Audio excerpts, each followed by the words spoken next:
बहुपद जैसे टर्म है, इससे आप लोग वाकिफ हैं। बहु माने बहुत सारे, कितने भी हो सकते हैं। पद माने टर्म्स। तो एक ऐसा एक्सप्रेशन जिसमें कई सारे टर्म्स हों, उसको हम बहुपद की तरफ ले जा सकते हैं, लेकिन उसको कुछ नियमों का, कुछ सर्टेन कंडीशंस का पालन करना होता है। जैसे कि हम जानते हैं कि जो चर राशि होगी दिए गए बहुपद में, वो उसकी इंटीग्रल पावर होनी चाहिए, उसकी घातें रेडिकल में नहीं होनी चाहिए। अब एक क्या कहते हैं, बट्टे वाली घातें नहीं होनी चाहिए। जैसे मैं एक एक्सप्रेशन लिखूं, यहां पे मैंने लिखा p of x equals to ax square plus b under root x plus c। तो हम इस एक्सप्रेशन को बहुपद नहीं कह सकते, क्योंकि इस पद की, इसमें 3 पद हैं, पदों का अगर हमने पहचान करनी है तो दिए गए व्यंजक में जितने धन और ऋण चिन्ह हैं, पॉजिटिव और नेगेटिव साइन है, उनसे जो चीजें सेपरेट होती हैं उतने पद होते हैं। देखिए सेपरेट कितने हो रहे हैं यहाँ पे, 1, 2 और 3, तो 3 पद है, त्रिपदी है ये। लेकिन क्या हम इसको बहुपद की श्रेणी में लाएंगे? नहीं, क्योंकि यहाँ पर x की घात 2, यहाँ पर x की नॉन इंटीग्रल पावर है। अंडर रूट x का आशय है x की पावर 1/2। तो इसको, इस एक्सप्रेशन को हम बहुपद की श्रेणी में नहीं ला सकते। और सामान्यतया बहुपदों का वर्गीकरण हम p ऑफ x से करते आए हैं। तो p स्टैंड्स फॉर पॉलिनोमियल अर्थात बहुपद, और ऑफ x माने जो p है वो x का बहुपद है। क्योंकि कक्षा 9वीं में जब आपने बहुपदों का अध्ययन करा था तो आपने अपने आप को एक चर राशि तक सीमित करा था। तो एक चर में बनने वाले बहुपदों की हमने कक्षा 9 में जानकारी प्राप्त की थी, और कक्षा 10वीं में भी हम इसी पर स्टैंड रहेंगे, अर्थात हम यहाँ पर भी एक ही चर वाले बहुपदों का अध्ययन करेंगे। तो अब मैंने इसको जो नए स्वरूप में लिख दिया है, p of x equals to a into x square plus b into x plus c, तो एक बहुपद है। देखिए यहां पर a b c निश्चित रूप से कोई भी रियल नंबर हो सकते हैं, ठीक है, लेकिन x की जो पावर्स होंगी वो इंटीग्रल पावर्स होंगी। पॉजिटिव इंटीग्रल पावर्स हमारी इस तरह से x की हैं 2, 1। अगर c के साथ भी हम x को अज्यूम करें तो x raise to the power 0, इसको कांस्टेंट मान लेंगे। तो ये इस तरह के एक्सप्रेशन को हम बहुपद कहते हैं। इससे आप लोग वाकिफ हैं। अब मैं एक बहुपद आपके सामने और लिख देता हूं, px इक्वल्स टू, मान लीजिए मैंने लिख दिया a of x plus b, जहां a comma b belongs to r। एक मैंने और बहुपद लिखा उदाहरण के लिए, p of x equals to a1 x cube plus a2 x square plus a3, a1 a2 a3 कोई भी रियल नंबर हो सकते हैं। मान लीजिए a1 a2 a3, ये कोई भी रियल नंबर हो सकते हैं। आप इनकी जगह a b c कुछ भी अज्यूम कर सकते हैं। तो ये कुछ बहुपद हैं। आपने बहुपद की घात पढ़ा है कक्षा 9वीं में, हम उसकी पुनरावृत्ति कर लेते हैं। बहुपद की घात यानी power of degree of polynomial. Degree of polynomial से क्या आशय है हमारा? बहुपद की घात से क्या आशय है कि प्रत्येक पद की अलग अलग घात होती है। देखिए जैसे हम पहले नंबर के बहुपद में देखें तो इस पद की घात 2 है, इस पद की घात 1 है, इस पद की घात 0 है। क्योंकि अगर मैं इसके साथ x लिख दूं तो उसकी पावर 0 लिखनी पड़ेगी। x नॉन जीरो है, non zero raise to the power 0 is 1। तो इस तरह से यहां पर देखिए इस पद की घात 1 है, इस पद की घात 0 है। यहां पर देखिए इस पद की घात 3 है, इस पद की घात 2 है और इस पद की घात 0 है। अब जो टर्म था हमारे पास वो था degree of a polynomial. Degree of a polynomial यानी बहुपद की घात। इसको कई बार इस तरह से भी लिखने की परंपरा है। अगर हम p ऑफ x को रिप्रेजेंट कर रहे हैं, किसी पॉलिनोमियल के लिए p ऑफ x लिख रहे हैं, तो डिग्री ऑफ पॉलिनोमियल को deg with in bracket p of x भी लिख देते हैं। तो डिग्री ऑफ पॉलिनोमियल से क्या आशय है हमारा?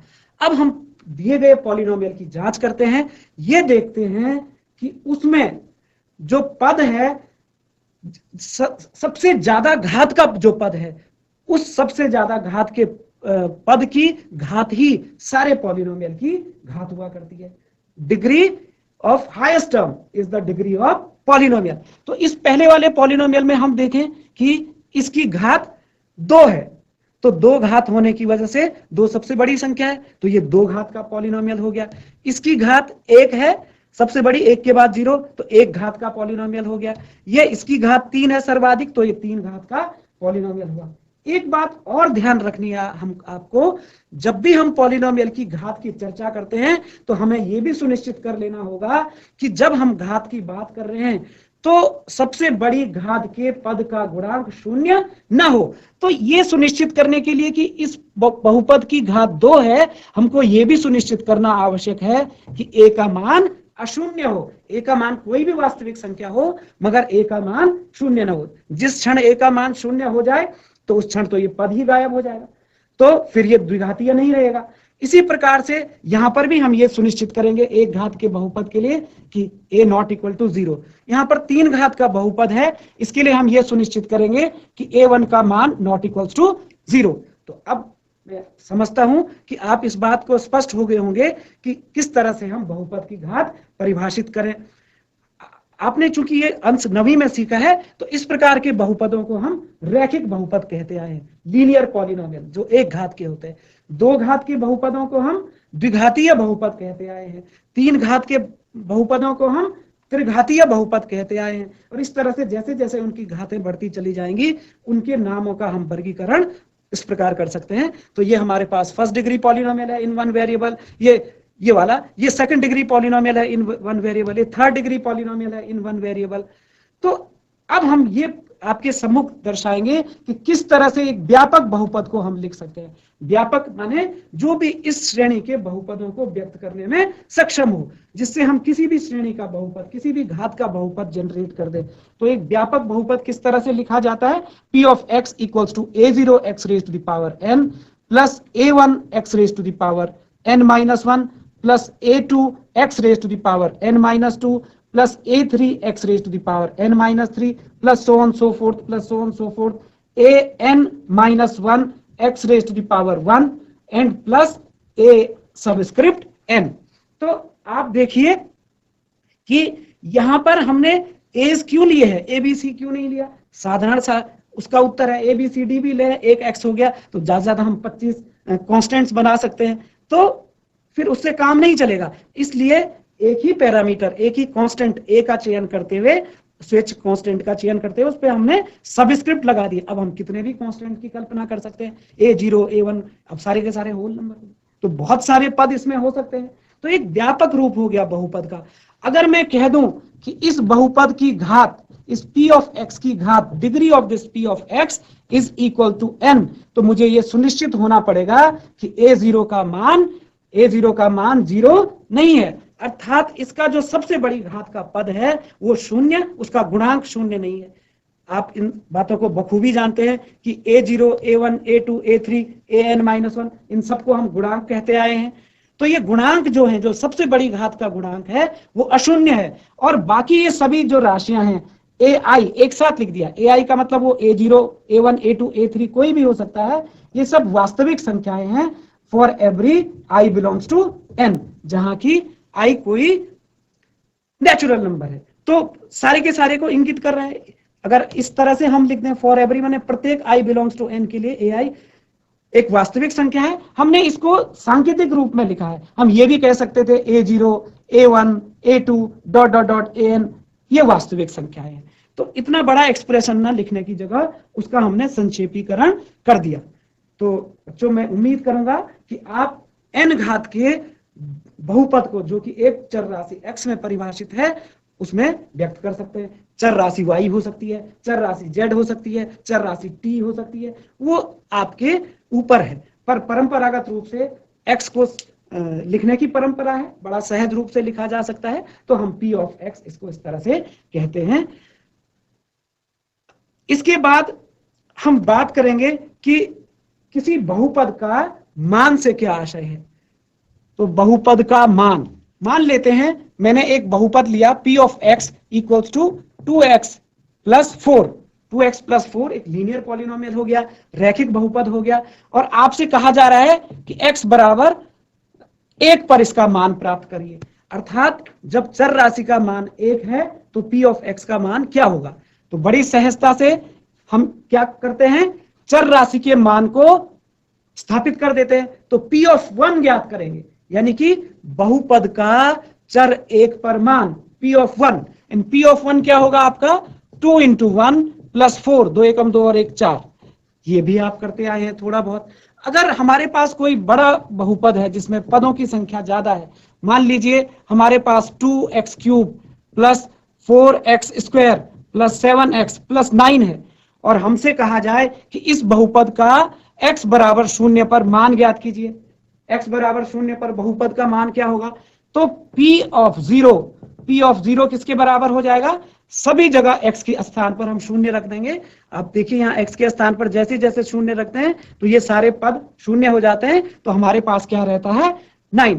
तो आप इस संकल्पना को भी समझ गए हैं कि दिए गए बहुपद का मान किस तरह से हम प्राप्त करते हैं।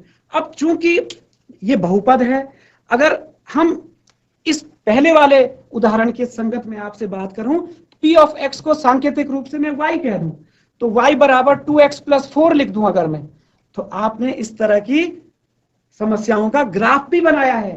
तो ये रैखिक बहुपद है। अगर मैं p ऑफ x का नाम मैंने y रख दिया, अब दो चर राशियां हो गई x और y, x स्वतंत्र चर हो गया, y आश्रित चर हो गया, अर्थात बहुपद का मान किस पे निर्भर कर रहा है? इस x पे निर्भर कर रहा है। तो जब मैं इसका ग्राफ बनाता हूं तो मुझे एक सरल रेखा मिलती है।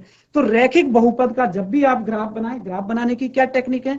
आप x के स्वेच्छ मान अपनी मर्जी से कुछ आसान मान रखते हैं, उसके संगत y के मान ज्ञात करते हैं, और चूंकि ये रैखिक है तो एक स्केल की सहायता से उन समस्त बिंदुओं को ग्राफ शीट पर मिला देते हैं, तो हमको एक रेखा प्राप्त होती है। लेकिन एक घात से ऊपर वाले बहुपदों के ग्राफ खींचना उतना सहज नहीं होता। इसके लिए उच्च कक्षाओं में कर्व ट्रेसिंग नामक पाठ आपको सिखाया जाता है।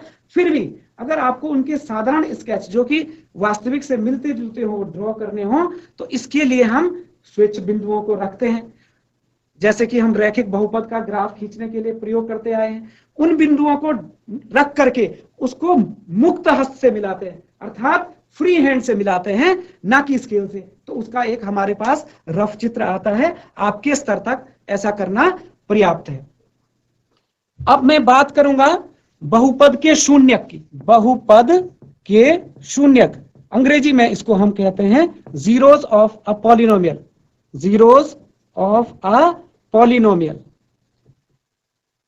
बहुपद के जीरोस क्या होंगे? तो देखिए, बहुपद के शून्यक का आशय है, मान लेते हैं एक मैंने रैखिक बहुपद ले लिया, p of x equals to x minus 5, linear polynomial है। तो इसके शून्यक का क्या आशय है? शून्यक का आशय है कि वो चर राशि का कौन सा मान है जिसके लिए p ऑफ x का मान शून्य हो जाए, अर्थात x का क्या मान आप रखें कि p ऑफ x का मान शून्य प्राप्त करें। तो इसके लिए हम शून्य ज्ञात करने के लिए एक काम कर सकते हैं कि p ऑफ x को हम 0 रख देंगे, यानी कि हम x माइनस 5 को 0 रख देंगे, तो इससे हमारा x का मान 5 प्राप्त होता है। तो x बराबर 5 रखने पर इसका जो वैल्यू आएगा, आप रखिए यहां पर x के स्थान पे 5 रखिए, तो p ऑफ 5 की वैल्यू क्या आती है हमारे पास? देखिए 5 माइनस 5 इज इक्वल्स टू 0। अब अगर मैं इसकी ज्यामिति पे जाऊं, हम इसके आलेख का विश्लेषण करें, इसके ग्राफ को देखें कि इस रैखिक बहुपद के शून्य का क्या आशय है, तो हम बड़ी आसानी से इस बात को देख सकेंगे कि जो इसका ग्राफ होगा, इसका ग्राफ बनाने के लिए आप सरल रूप से y बराबर x माइनस 5 कहें, p ऑफ x को हमने y कह दिया। अब आप 2-3 बिंदु निकाल लें। एक हमने x की जगह जैसे 0 रखा तो ये माइनस 5 आ गया y का मान, इसी तरह से x का मान हमने 5 रखा तो ये 0 हो गया, इसी तरह से x का मान 6 रखिए तो ये 1 हो जाएगा। तो इन 3 बिंदुओं को एक ग्राफ शीट पर लगभग ऋण 5 अगर हम इधर मान लें, 5 इधर मान लें और इधर भी हम 5 मान लें, एक रफ स्केच हम बना रहे हैं। तो 0, ऋण 5, x का 0 और y का ऋण 5, यानी कहीं ना कहीं इधर, और एक पॉइंट ये मिल गया हमको 5, 0, x का 5, y का 0। बस 2 ही बिंदु पर्याप्त होते हैं। और एक स्केल की सहायता से आप जब भी लीनियर पॉलिनोमियल का ग्राफ बनाएं तो जरूर आप 2 बिंदुओं को लेकर के ही एक रेखा प्राप्त की जा सकती है, 2 अलग अलग बिंदुओं को लेकर, और हम इस तरह से एक लाइन ड्रॉ कर सकते हैं। तो देखिए, ये तरीका मगर रैखिक पॉलिनोमियल के अतिरिक्त अन्य श्रेणी के बहुपदों पर लागू नहीं होगा। तो ये देखिए, ये लाइन मुझे मिली, तो यहां पर मैंने इसका 5,0 प्लॉट करा है। इस बिंदु के निर्देशांक आप बखूबी जानते हैं। ये हमारा एक्स अक्ष है और ये वाई अक्ष है, जहां पर ये दोनों प्रतिच्छेद करते हैं मूल बिंदु है अर्थात 0 है, और ये संख्या रेखाएं भी हैं, ये भी आप जानते हैं। तो ये बिंदु 5,0 हो गया, अर्थात ये जो रेखा थी इस रेखा का नाम हो गया y बराबर x माइनस 5। ये रेखा x अक्ष को 5 पर काटती है, तो 5 पर काटती है, इसीलिए 5,0 इसका शून्य का आया। तो रैखिक बहुपद के शून्य का अर्थ हुआ कि वह बिंदु, अगर हम उसकी ज्यामिति के आधार पर कहें, वह बिंदु जिस पर उस रैखिक बहुपद की रेखा, उसका ग्राफ x अक्ष को प्रतिच्छेद करे। तो चूंकि ये रैखिक है इसलिए निश्चित रूप से एक बिंदु पर इसने प्रतिच्छेद करा। तो इसके शून्यकों की अधिकतम संख्या क्या हो सकती है? 1। अगर अचर बहुपद होगा तो कोई जरूरी नहीं है कि वो x अक्ष को प्रतिच्छेद करे। हम रैखिक बहुपद की बात कर रहे थे। इसके बाद हम बात करेंगे द्विघातीय बहुपद के शून्यकों की। कोई एक आसान सा द्विघातीय बहुपद ले लें, उसके आलेख को बनाएं और उसके शून्यकों की धारणा को समझने का प्रयास करते हैं। मान लीजिए p ऑफ x, एक आसान एग्जांपल ले लूं जिसके जीरोस हम आसानी से निकाल सकें, शून्यक आसानी से ज्ञात कर सकें। x square minus 3x minus 4। तो ये पॉलिनोमियल है, देखिए सेकंड डिग्री पॉलिनोमियल, द्विघातीय बहुपद। अब इसके शून्यकों से भी आशय क्या है? p ऑफ x के शून्यक, इसके शून्यकों से आशय होगा कि हम p ऑफ x का मान 0 कर लें और x का मान ज्ञात करें। हालांकि इस p ऑफ x के मान को कैसे 0 करें, इसके लिए आगे चल करके भी हम बहुत सारे तरीके सीखते हैं, लेकिन अभी आप एक हिट एंड ट्रायल मेथड का प्रयोग कर सकते हैं कि x का मान आप ऐसे हिट एंड ट्राई करके जैसे 0 रखा तो x का मान 0 रखने पर ये 0 ऋण 4 प्राप्त होता है। इस तरह से 1 रखिए तो 1 रखने पर 1 और ये हो गया ऋण 3 1 ऋण 2 ऋण 4 ऋण 6 होगा। धनात्मक दिशा में अगर मैं इसको नेगेटिव साइड में -1 रखता हूं तो -1 का स्क्वायर प्लस 1 और -3 और -1 प्लस 4 और ऋण 4 0। तो यानी मैं देख रहा हूं कि जब मैं x के मान को ऐसे ही आर्बिट्रेरली -1 ले रहा हूं तो p ऑफ x का मान 0 हो जा रहा है। एंड यहां तक कि एक और भी हो सकते हैं। इस तरह से हिट एंड ट्राई से आप जांचें। अगर मान लो मैं 4 रख दूं तो 4 का स्क्वायर 16, 4 3 12, 16 में से 12 कम करो 4, 4 माइनस 4 0। यानी x का मान 4 रखने पर भी इस p ऑफ x का मान हमको 0 प्राप्त होता है, 0 प्राप्त होता है। तो ये द्विघातीय बहुपद था। जब हम इसके शून्यकों को ज्ञात कर रहे हैं तो हमारे पास x के 2 ऐसे मान मिल रहे हैं जबकि p ऑफ x का मान 0 हो जा रहा है। तो इसका आलेख हम बनाने की कोशिश कर सकते हैं। हम कुछ बिंदु रख लें, जैसे अभी यही 2 बिंदु थे, इसके अलावा एक आध बिंदु और रख लें और उनको मुक्त हस्त से मिलाएं तो एक वक्र, हमको एक कर्व इसका प्राप्त होता है। कैसे? जैसे कोशिश करके देखते हैं कि इसका आरेख आप रफ हैंड से कैसे बनाएंगे। देखिए, क्योंकि x और इस p ऑफ x का नाम अब मैं y रख दे रहा हूं, y equals to p of x। x का मान मैंने जब ऋण 1 रखा था तो ये हमको प्राप्त हुआ था 0। x का मान मैंने 0 रखा, 0 रखने पर देखिए x का मान यहाँ 0 रखेंगे, 0 का स्क्वायर 0 0, ये -4 प्राप्त होगा। x का मान मैंने 2 रखा, मान लीजिए 2 रख लिया, 2 रखने पे क्या होता है, 2 का स्क्वायर 4 में से 4 कट गया और 3 2 जा 6, -6 आ गया। इसी तरह से x का मान जब मैंने 4 रखा तो ये 0 प्राप्त हुआ। इतने ही बिंदुओं से आप और अधिक बिंदु ड्रॉ कर सकते हैं। हम इसका आलेख बनाने की कोशिश करेंगे। ये ग्राफ शीट है हमारे पास। ग्राफ शीट में हमने ये मूल बिंदु, ये x अक्ष x डैश, ये y अक्ष y डैश और बराबर दूरी पर पूर्णांक इंगित करें 1 2 3 4 5, इधर ऋण 1 ऋण 2 ऋण 3 ऋण 4, इधर ऋण 1 ऋण 2 ऋण 3 ऋण 4 ऋण 5, इधर 1 2 3 4 5 6।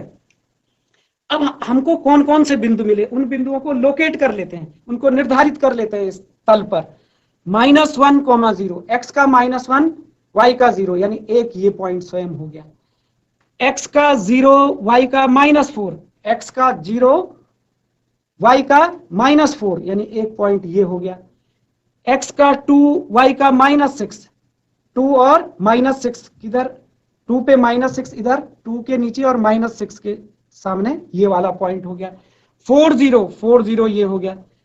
अच्छा, अगर मैं मान लीजिए 3 रखता, एक पॉइंट और 3 रख लूं, थोड़ा ग्राफ में स्पष्टता आ जाएगी।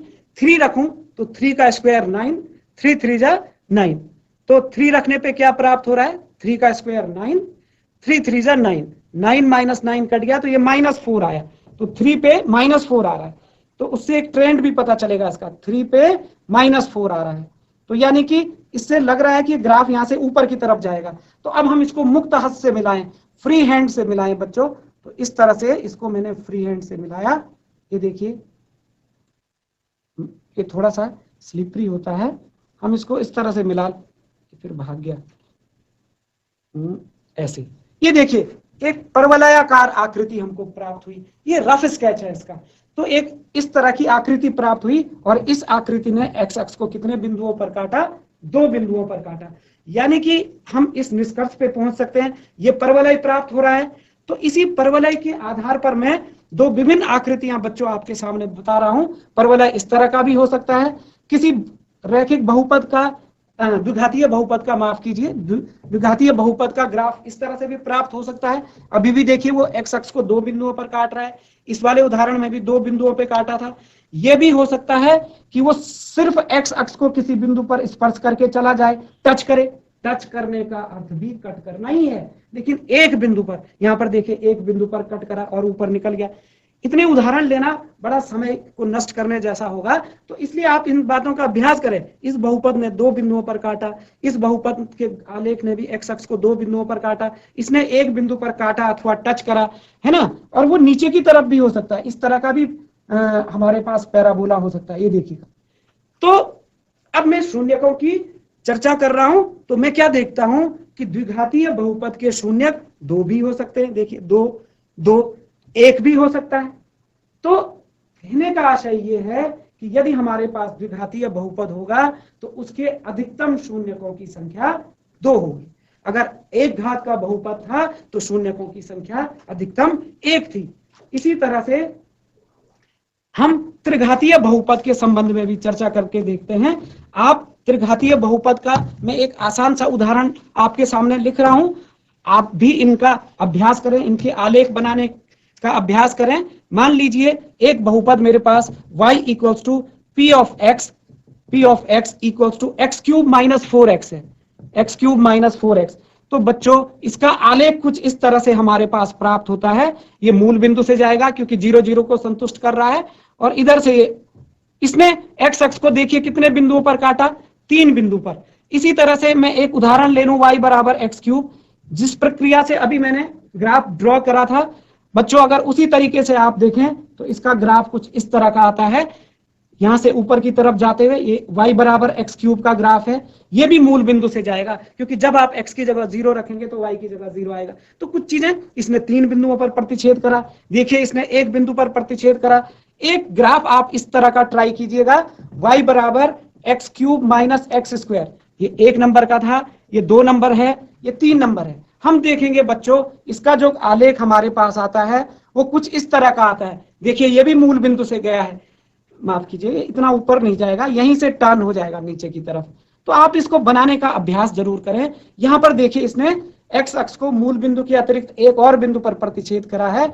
तो इन ग्राफ को आप बनाने का अभ्यास करें, y equals to x cube minus 4x type का, y equals to x cube type का, y equals to x cube minus x square type का।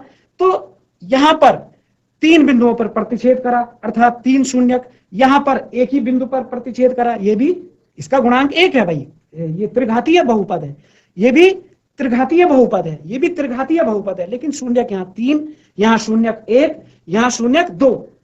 शून्यक का आशय वक्र एक्स अक्ष पर जिन जिन बिंदुओं पर प्रतिच्छेद कर रहा है उतने बिंदु उसके शून्यक है, उनके निर्देशांक आप बता सकते हैं, तो हम उस बिंदु को भी लोकेट कर सकते हैं, बता सकते हैं, निर्धारित कर सकते हैं। तो एक सामान्य नियम हमने देखा कि किसी बहुपद की जितनी घात होती है उसके अधिकतम शून्यकों की संख्या उतनी ही होती है। त्रिघात के बहुपद के अधिकतम शून्य क्या थे? 3, लेकिन हर दशा में 3 हो जरूरी नहीं है, ये हमने कुछ उदाहरणों से देखा। तो आगे चल करके हम बहुपद के शून्यकों और गुणांकों के संबंध में अगले सत्र में चर्चा करेंगे। तब तक आप अपना अभ्यास जारी रखें।